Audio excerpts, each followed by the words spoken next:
7 milhões de testes de Covid-19 estão encalhados, enquanto as taxas de infecção e de internações voltam a crescer em diversos estados do país. O governo federal deixa de agir para controlar a disseminação do vírus, que já matou mais de 171 mil pessoas aqui no Brasil. Na entrevista central, a médica da Fiocruz, Patrícia Cantu Ribeiro, fala sobre as possibilidades da vacinação para o ano que vem. E nossa reportagem mostra diferentes propostas de candidatos às prefeituras para combater o avanço do coronavírus em seus municípios. Eu sou Pamela Oliveira e a Central do Brasil está no ar.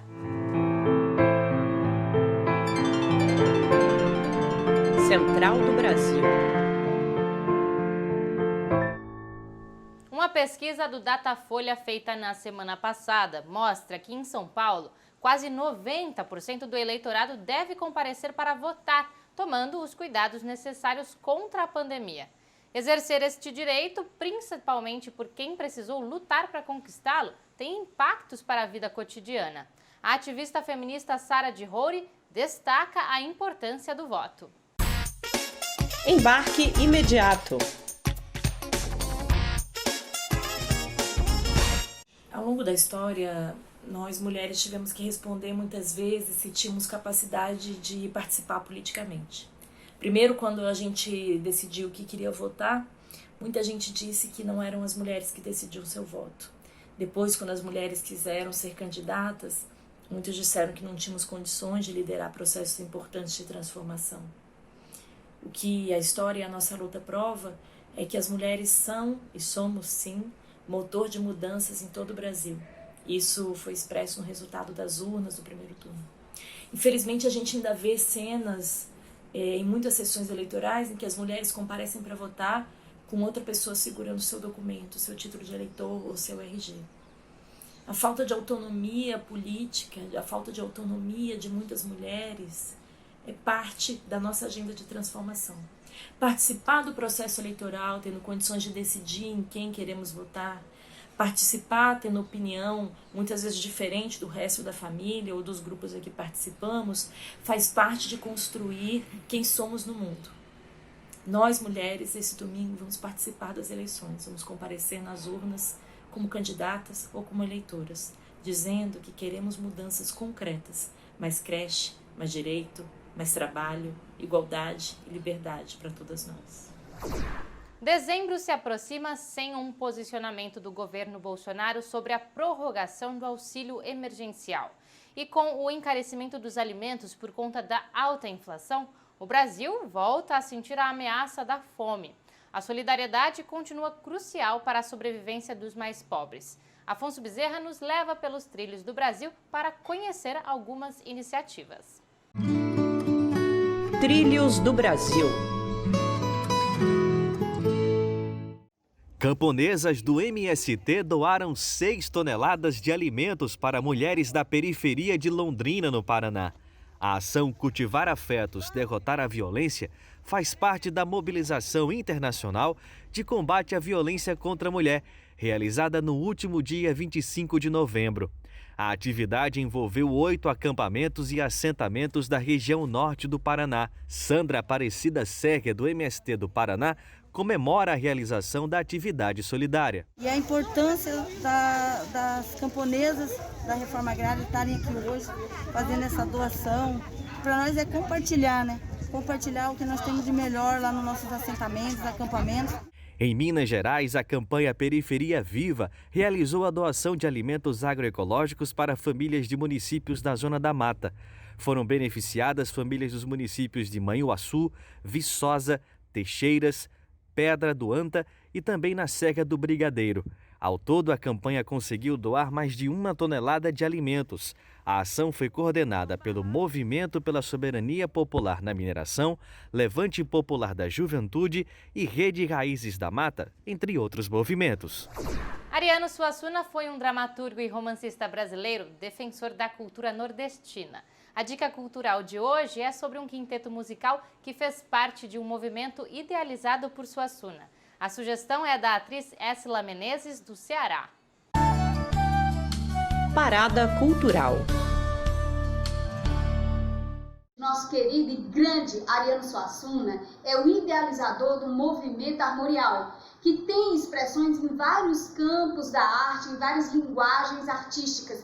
Eu vou destacar aqui para vocês a expressão que eu acho mais preciosa do movimento, que é o quinteto armorial. Este quinteto gravou vários discos e tem um trabalho absolutamente sofisticado, porque traduz não só aquilo que é genuíno da nossa arte, como também tem um preciosismo da execução dos seus músicos. Dentro desse movimento surgiram dois grandes artistas, que é Antônio Nóbrega e também Antônio Madureira. Essa é a minha dica para vocês de música. As medidas restritivas de quarentena podem voltar a entrar em vigor em São Paulo por conta das altas taxas de transmissão e internação no estado. Na terça-feira, dia 24, o Comitê contra a Covid-19 já havia recomendado que se aumente as restrições, mas o governo Dória deve esperar o segundo turno para implementar as medidas. Para proteger a vida, antes de votar, é importante conhecer as propostas dos candidatos sobre o combate ao coronavírus. Naya Tauane nos conta mais. Nacional. O cenário do segundo turno das eleições municipais, que acontecem no próximo domingo, é de instabilidade na saúde. O Brasil já atingiu o número de 170 mil óbitos pela Covid e mais de 6 milhões de diagnósticos. Neste contexto, analisar as propostas de enfrentamento à pandemia dos próximos prefeitos das capitais é essencial para definir a escolha. A enfermeira de Recife, Ludmila Oltes, expõe a agenda dos candidatos que concorrem em segundo turno. Falando diretamente sobre os programas dos candidatos, com relação à Covid, a gente vê que nenhum dos dois programas ele fala diretamente de ações para combater a Covid, né, a pandemia, mas uma coisa que o programa da Marília tem de mais avançado com relação ao do João é que ele fala do fortalecimento do SUS, e isso é uma das bandeiras que a gente levanta e que precisa ser defendida por todos, né? E apesar do programa do João não ter isso escrito, na propaganda eleitoral ele coloca de realizar parceria com a iniciativa privada. E isso é uma das coisas que a gente condena, porque isso abre margem para a privatização do SUS e é uma coisa que a gente combate. O estado do Rio de Janeiro já soma mais de 20 mil mortes pela Covid. E em meio a este número alarmante, a disputa eleitoral entre os dois candidatos à prefeitura transformou a pandemia em uma estratégia de campanha. O Crivella se apresenta como o único capaz de combater uma segunda onda do vírus, enquanto Eduardo Paes declarou que investirá em testagens e infraestrutura dos hospitais. O enfermeiro carioca Bruno Rafael analisa e direciona algumas perguntas aos candidatos sobre suas propostas de governo para a saúde.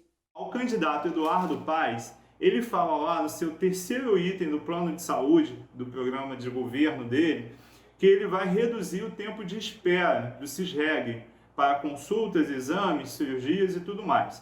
Eu gostaria de saber do Eduardo Paes como ele pretende fazer essa redução do tempo de espera. Eu gostaria de saber do candidato Marcelo Crivella, que ele está falando aqui no programa de governo, que ele vai fortalecer a atenção primária da saúde, a atenção básica, né? Que a atenção primária é a atenção básica. Como ele pretende fortalecer a atenção básica se nós, trabalhadores da saúde, estamos sofrendo com faltas de condições de trabalho? A vacinação contra o coronavírus ainda é uma promessa para 2021. Para que a crise sanitária seja minimizada, o povo precisa ter acesso universal à imunização quando ela estiver disponível. E as testagens em massa também são formas de conter os danos do vírus. Sobre o assunto, Jonatas Campos conversa com a médica pneumologista Patrícia Canto Ribeiro, da Fiocruz. Entrevista Central. Hoje conversamos com a doutora Patrícia Canto Ribeiro. Ela é mestre em epidemiologia pela Escola Nacional de Saúde Pública da Fiocruz, no Rio de Janeiro. Doutora, agradecemos sua disponibilidade para essa entrevista. Muito obrigada, eu que agradeço pelo convite. Doutora, há uma polêmica entre a Anvisa e o Instituto Butantan em torno da vacina Coronavac. esse tipo de discussão pública de instituições científicas podem atrapalhar na distribuição da vacina ou até na segurança dela diante da população? Eu entendo que todas as vacinas, elas são, hoje em dia, estão sendo fabricadas e produzidas e pensadas dentro de um rigoroso critério, com a mais alta tecnologia. Então, é claro que qualquer imunobiológico que nós chamamos, né, as vacinas são imunobiológicos, eles podem causar algum tipo de reação ao organismo, mas não podemos atribuir a nacionalidade de origem de uma vacina ao fato dela ser pior ou melhor que outras. O que determina se uma vacina tem um melhor desempenho, vamos dizer assim, na verdade, a vacinação em grande escala, não é? E isso nós já começamos a avaliar através desses estudos de fase 3. O governo federal, o governo Bolsonaro, nunca se preocupou em traçar uma estratégia nacional de vacinação, mas o Ministério da Saúde, com a Fiocruz, tem avançado muito na compra e na pesquisa da vacina da AstraZeneca, né, da empresa AstraZeneca com a Universidade de Oxford. Em que pé está essa parceria, e eu gostaria de saber se essa vacina vai chegar na população já no ano que vem. É necessário, sim, que haja um processo de distribuição diferenciado, porque nós temos uma característica dessa vacina precisar de 2 doses e é num intervalo relativamente curto, que é de 30 dias. Mas nós temos uma grande coisa a nosso favor. Nós temos um Programa Nacional de Imunização que atinge todos os cantos do país. E apesar de termos alguns problemas nos últimos anos em relação a coberturas vacinais, nós temos a capacidade, através do SUS, de vacinar, sim, cada um dos municípios, por mais distante que eles sejam. É claro que em alguns municípios a gente precisa chegar de barco, com várias horas de viagem, mas isso tudo está previsto no Programa Nacional de Imunização. Então, o que nós precisamos é realmente usar a rede do SUS, a rede da Estratégia de Saúde da Família, os postos de saúde, para podermos fazer da forma que melhor sabemos fazer. O Programa Nacional de Imunização brasileiro, ele é um dos melhores do mundo. A senhora falou uma coisa interessante, a vacina da AstraZeneca, que é feita com a Fiocruz, claro, ela é a que oferece melhores condições de transporte. Isso vai ajudar nessa estratégia da Fiocruz de vacinar a população? Certamente, essa vacina tem esse grande ponto de vantagem.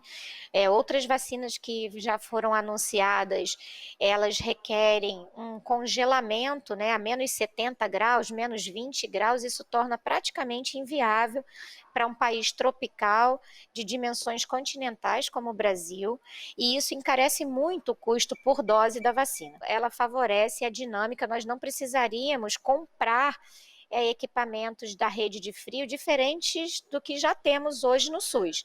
Então, isso é fundamental e ajuda bastante nessa campanha que vai ser gigante ao longo de todo o ano que vem para vacinação. A vacina está sendo comprada pelos governos, vai haver uma estratégia de vacinação em massa, mas nas redes particulares também vão ser oferecidas vacinas? As pessoas querem comprar?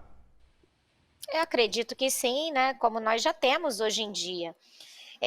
Entendo até que algumas pessoas possam ficar angustiadas e queiram já garantir suas doses, comprar, embora como não temos aprovação para comercialização pela Anvisa no país de nenhuma vacina ainda, as que estão autorizadas estão ainda para fases de testes, né? Eu entendo que as pessoas possam ter essa preocupação de querer ser vacinados primeiro, mas o SUS ele vai garantir com certeza a vacinação de todos os nossos milhões de brasileiros aí, com segurança e com qualidade. A Central do Brasil fica por aqui. Para rever os nossos conteúdos, visite @Programa Central do Brasil no Instagram. Eu agradeço a sua audiência e te espero na segunda-feira. Até!